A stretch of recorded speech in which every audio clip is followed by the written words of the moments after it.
So folks, let's think a bit about maritime trade and maritime empire in the middle 50 years of the 19th century. We're going to think about them first in quite general global terms, and then in specifically Pacific terms, and then in specifically Hong Kong and San Francisco terms. So, as you'll remember from reading Marx, and maybe have gleaned also from Goetz and from Mann, one of the major processes in the world from 1400 to present is a generally increasing volume of trade. For a long time it was increases in the numbers of ships, and for a while it was increases in the numbers of ships and the size of the ships. Lately the number of ships may even have gone down the last half century or so, but the size of the ships has increased enormously. So the volume of maritime trade has gone up a great deal. Through basically until the beginning of the jet air travel age in the 1960s, the volume of passengers carried on ships was also tending to increase. And I'm saying tending to increase. In any of these things, there would be ups and downs in trade, either globally or on particular routes, ups and downs in passenger traffic. But in general, these things were getting to be greater. So if it's 1820, there are a few key facts about the world and about maritime trade. One is that after about 1820, the whole Western Hemisphere, with the exception of most of the islands in the Caribbean and a few little bits of land, is either independent or perhaps heading towards some form of self-government. So you had all the Latin American republics, a few little British colonies here in Honduras and Guyana, there's a French colony and a Dutch colony and the various Caribbean islands. There's the United States. The colonies of Canada and Newfoundland are still fairly well ruled by the British, but by the 1860s they'll be formed together into a semi-independent dominion. And even while they're ruled by the British, well, being ruled by the British doesn't cut them off from trade, because the British have places that are British colonies, British possessions all around the world that Canada can then trade with. And this is new, this had been empires, remember, for 300 years. You have, at the beginning of the 19th century, very, very little European colonial power in the interior of Africa. By the end of the 19th century, you have almost total European control. At the beginning of the 19th century, you have British power in India and Dutch power in Indonesia and a couple little Portuguese colony here and a little tiny Dutch trade station in Nagasaki here.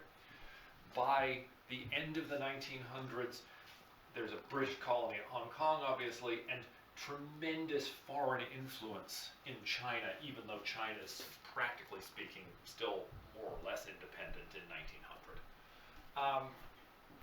And you have, as all of this is going on, navies moving back and forth, trade moving back and forth, and you have a couple of trends of change in ships. One is that the sailing ships are getting bigger, they're getting lighter, they're getting stronger, they're getting faster. As I was pointing out with this model here, with the fore and aft sails, this ship could, by taking down its square sails, sail quite close to the wind. And if you just think of the trigonometry of being able, if the wind is coming from over there, to sail like that, instead of having to sail like that, you can see how much shorter it's going to be if you're able to do that.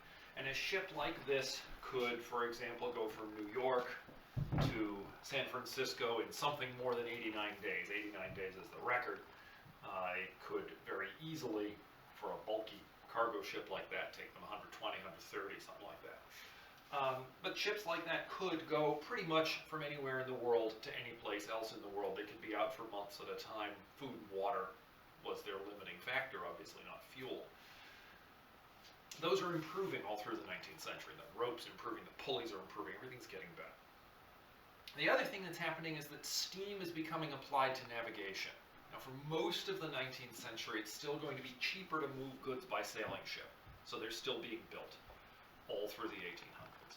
But the steamers on almost every route will be considerably faster as they come in. So first they come in the Atlantic. By the 1840s, the mail and kind of fast passenger traffic is dominated by steam. They come in the 1840s onto this coast and onto this route, and they're also, by the 1850s or so, they're dominating the mail trade. They come onto the Europe, into the Mediterranean route. They get eventually around to India. In fact, one of the basic ideas that happens is to set up a route to India with a train, a steamship, another steamship, or a train there in Suez, a steamship to India. The British take a colony on the island, on the city of Aden here, to provide coal for their steamships, and the idea of a coaling station becomes important. American entrepreneurs build a city in the swamp at Aspinwall, now called Colón, in Colombia, that's now Panama. Panama City becomes important. A little railroad gets built by Americans in there, and the shipping companies get their little outposts. The last ocean to get routine steam travel across it is the Pacific, simply because it's wider than a ship's fuel bunkers of coal will take the ship. So a lot of these early sailing ships, well into the 1870s or so, are also ships that have masts and sails, and so they'll sail when they can and steam when they can't. And that allows them to go longer distances without coal. But the various shipping companies and navies and just entrepreneurs or countries that want to make some money set up coaling stations, like on Midway Island in the United States. There's a coaling station. Punta Arenas down here on the Straits of Magellan was a coaling station, where one of the big functions was to sell supplies to ships. And since coal was kind of the most unique supply, that's what they got called after. Remember, the Cape of Good Hope had been a kind of a way station for ships for a long time. It also took on this, basically you had fleets of dirty sailing ships that carried coal out and unloaded it to be then sold to the steamships as they went by. That was the support staff. Now, these purple lines are major shipping routes with their distances. So we could look at this and see, okay, from Buenos Aires to Hamburg is 6,650 sea miles, 7,000 land miles perhaps. And by their thicknesses, this is how important the map makers thought they were about 20 years ago when they designed this map. But still today, those are in fact major routes for shipping. In this book, we're particularly interested in a line that's not directly drawn. It has it stopping at Yokohama, but the Hong Kong to San Francisco shipping route, the first of the big trans-Pacific shipping routes. Partly because of the availability of the Hawaiian Islands as a stopping point, even your South America to Australia route for news and mail might very well go up to San Francisco and across. A lot of places became these multicultural kind of in-between spaces and often ended up colonized because of it. So the Hawaiian Islands were a bunch of independent kingdoms. In the early 19th century, they became one kingdom under King Kamehameha. They were also a base for New England whaling ships, where it's probably 6 months to work your whaling ship around to here, something like that, 5. So they used this as a base for piling up barrels of whale oil, for getting new food. A lot of the whalers then actually were Hawaiians, Sandwich Islanders, as they called them, people from other Pacific islands. A lot of the sort of white guys from New England settled down for a while out here. They had wives or consensual partners that they lived with some of the time. There's a whaling sea shanty, for example, called Rolling Down to Old Maui. It's about people who've well, they've been whaling out here. Let's see, how's it go? 6 hellish months we've passed away on the cold Kamchatka Sea, but now we're bound and we're homeward bound, rolling down to old Maui. So, not really in this for the singing, but in person I don't have the guts. So you have this place, which is an in-between space, a lot of people of new kinds of mixed race, new kinds of mixed culture, and eventually it gets colonized by the United States. A generation of missionaries goes in after the whalers in the 1850s or so, 60s, and then the kids of the missionaries become basically pineapple producers, sugar producers, and they push out the native monarch Julio Kalani and make it part of the United States in 1898. So that process is going on at the same time we're hearing. Many countries send exploring expeditions to these islands in the course of the late 1700s and 1800s. The Captain Cook, who you might have heard of, who discovered the Great Barrier Reef, which is up here, by sailing onto it and almost sinking his ship in the 1770s or so on an astronomical mission. Captain Bligh of Mutiny on the Bounty, his job was to get breadfruit trees from Tahiti and take them to British slave colonies here to provide cheap food for the slaves. Famously, he was an awful captain and was thrown out of the ship. There are a few other places like this. The U.S. sent out an exploring expedition under a guy named Wilkes in the 1840s, and some of the maps that they made were still the maps that were used by the U.S. Army and Marines in planning landings in the course of the Pacific campaign of World War II. So a lot of creative work done there. And a lot of destructive meetings between peoples. These islanders would just suddenly have a little epidemic and die of some European disease. Or there would be a little struggle going on the island. The Europeans would take one side, the thing would become a bloodbath. It didn't necessarily work out well for anybody. The British started colonizing Australia with convicts by the middle of the 19th century. They have colonies all around the edges and some in the middle. And New Zealand they take in the 1850s, 60s. Okay, so the Pacific is this is the story of the Pacific, of island after island being taken over by European countries to some degree or other, with some people gaining, and there's kind of a lot of human loss, profit loss, a lot of loss for the colonized people. So, Hong Kong. Told you about San Francisco sitting by the fire in the dark. Hong Kong. Remember, the Europeans couldn't really afford to buy very much Chinese goods. The Chinese mostly wanted silver. There's only so much silver to be had. The Europeans didn't produce anything else the Chinese wanted. Well, the British East India Company managed to change this in the early 1800s by beginning the production of recreational grade opium. They also produced medicinal grade opium, prepared in slightly different ways, often consumed mixed with alcohol as laudanum. But they prepared this, and there's a market for that. It's still one of the products of Afghanistan, Pakistan, and India, can be opium. But their main idea was, some Chinese could be gotten to use this recreationally. So they produced this recreational opium, and they go to Guangzhou, Canton, as it says on this map, and they call it Canton, and say, we want to sell opium.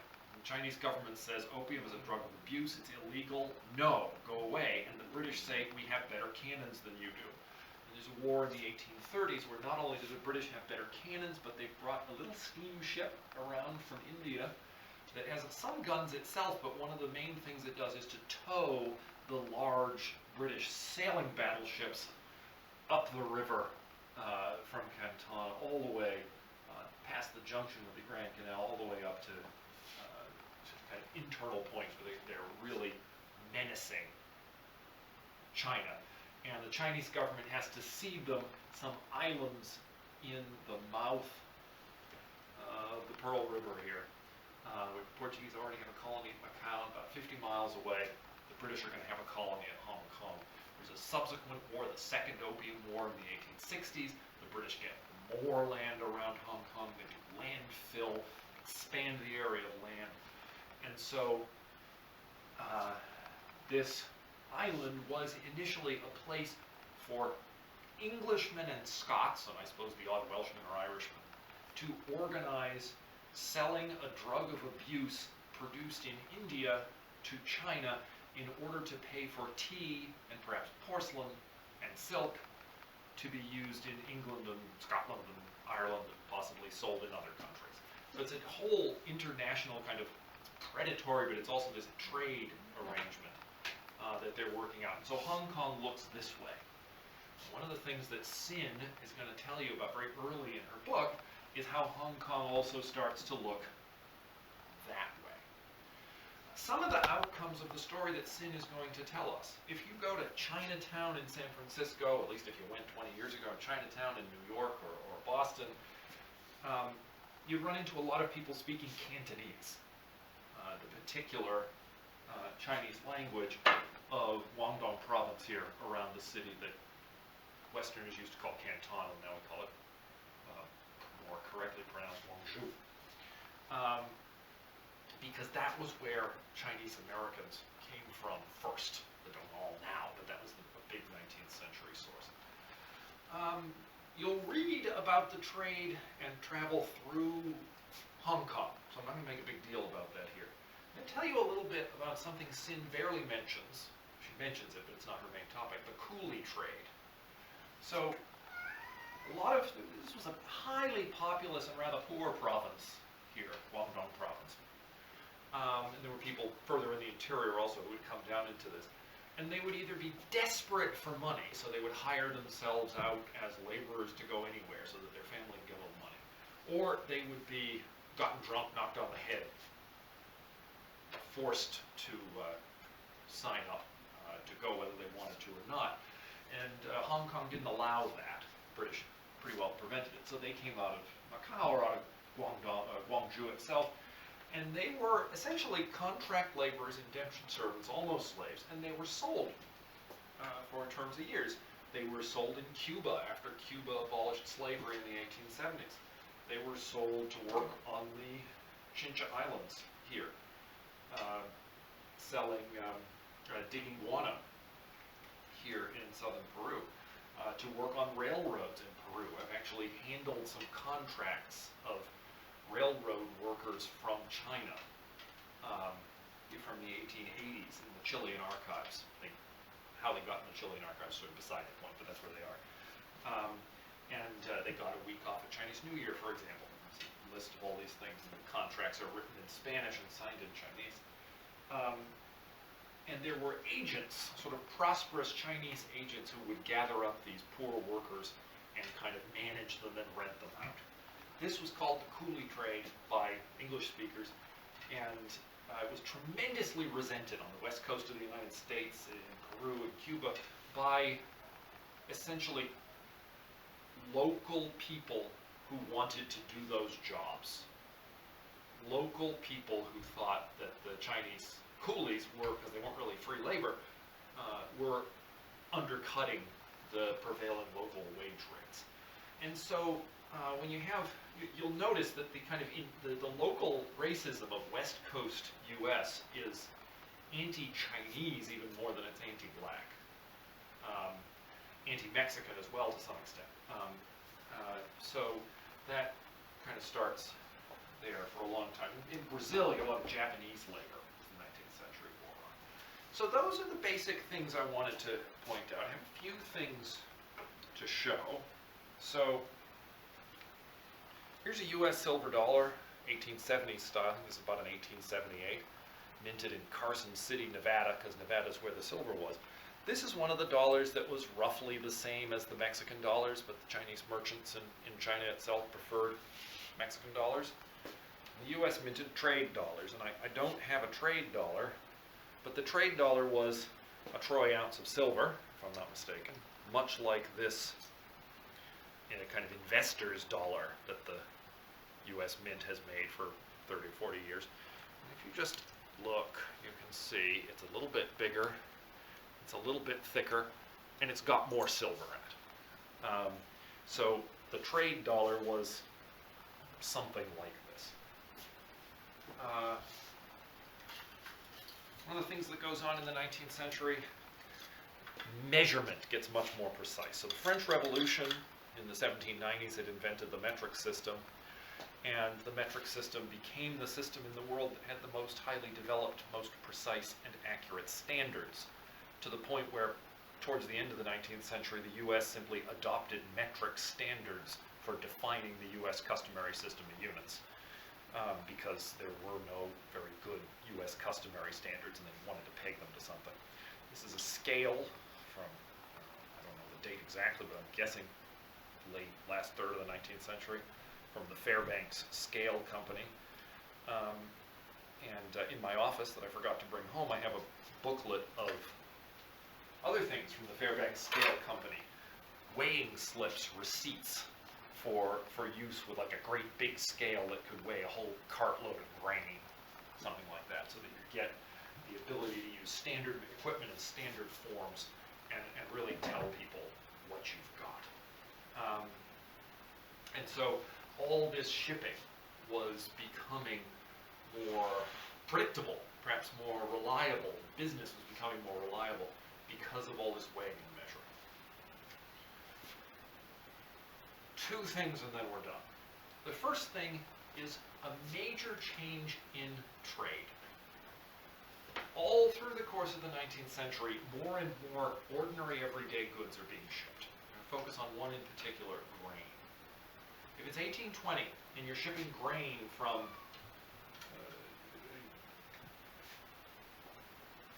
some eastern port to the Caribbean, it's going in bags, particular grain, all the way in the same grain in the same bag with a label on it from the person who sold it to the person who's going to buy it. If you're selling wheat from Chile to California in the gold rush, which happened, later from Chile to Australia in its gold rush in 1855, same deal. This wheat is going to be in bags, piled up in ships, hopefully not getting wet, and it's the same wheat all the way through, and you keep track of individual bags. Think of the labor. The record-keeping labor and the picking up and putting down of the bags. Wouldn't it be nicer to just have a big funnel? And the technology and the intellectual apparatus, legal apparatus for this are really perfected in the Great Lakes in the 1860s. The physical technology is the grain elevator, which you think of as a big building you put grain in. Why is it called an elevator? It's because they had to invent a kind of bucket conveyor belt to raise grain that was poured into a hopper at the bottom up to the top so that it could be put into the top of the bin. Then when you go to the elevator, you say, here's my 2 tons of grain, they give you a receipt, so-and-so owns 2 tons of wheat. You can sell the receipt to somebody else and they can go and get 2 tons of wheat out of the elevator. Your wheat went in at the top, somebody else's comes out at the bottom, it's all the same. Except it's not, and so the legal and financial technology that has to be developed to go with this is they have to figure out a system for saying this wheat is the same as this other wheat, this barley is the same as this other barley. And they come up with a system of several different types. So if you turn on the crop report, sometime you hear about the price of hard red #1 winter wheat with #1 hard red, this sort of thing, soft white wheat. There are categories of like the type, the sort of subspecies, the variety of wheat, and then there are categories for the quality of it, basically how clean it was, how big the kernels are, this sort of thing. And at a certain point, they've gone around on this for a few years, they basically settled on a certain number of categories. The grain elevator would have like a bin of each, and people could confidently pour their wheat into a hopper, sell it to somebody else who would get equivalent wheat that could be poured, lifted up again and poured into a railroad car, poured into a specially designed compartment in a ship, and then perhaps lifted out of the ship with a mobile auger by the end of the 19th century, or shoveled out before that. and could be moved much more cheaply. So you get essentially a river of grain running out of, say, Minneapolis to Chicago by land and then by water out the Great Lakes, or to Chicago by lake and then by rail out, so that places like London can eat Midwestern wheat or Argentine wheat. We're going to see still a lot of trade of wheat and flour in barrels over this route from California. The elevator is not quite there, but it's one of the things that's developing. And there's a side, sort of a parallel change in the way ships work. At the beginning of the 19th century, there are captains of ships. I made a half-hearted attempt just by putting on my blue overcoat to dress like a captain of a ship. And the captains of ships, they sailed the ship's places. Often they decided where to go.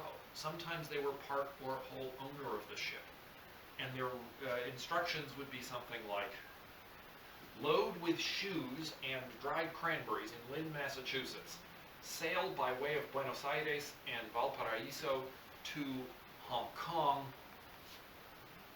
Buy and sell effectively so that you come back in the end with something valuable here in Salem, Massachusetts, say where you left from. Salem was a famous port for the China trade. Of course, they're also famous for witches, but if you look up their city seal, it has a kind of a stereotype sort of Chinese official in silk gown under a parasol, not a witch.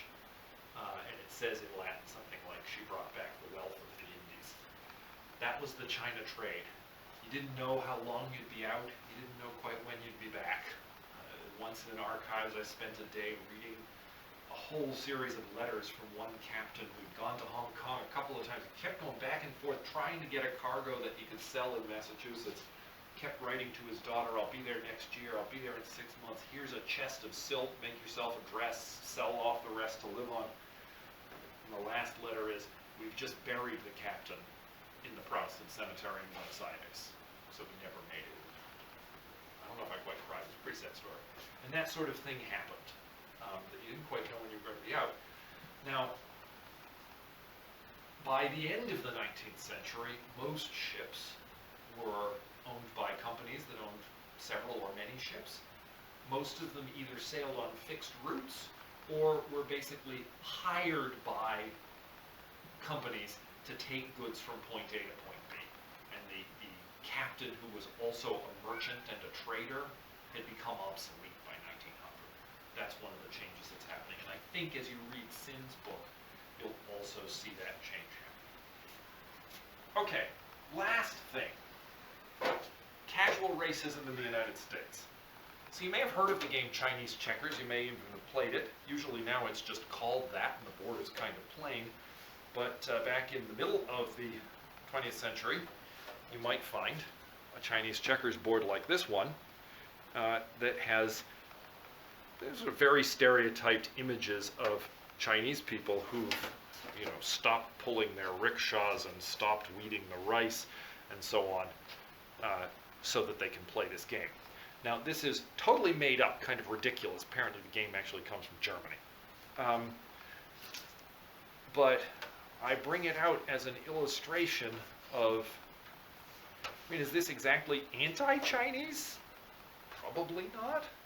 And yet, it's definitely showing Chinese. Part of the draw of this was pretty clearly for white Americans.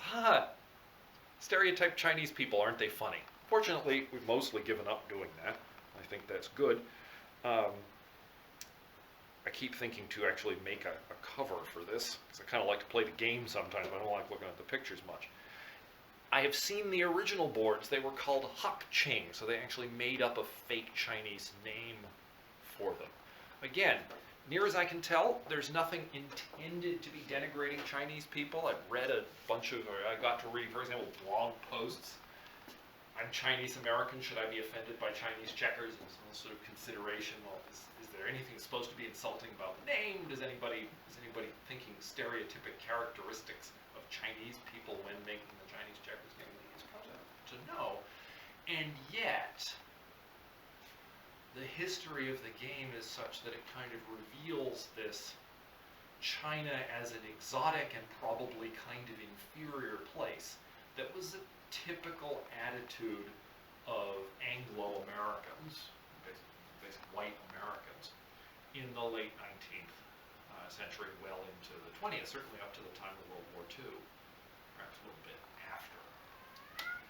There we are. If this is a ship, I have angry ship's cats.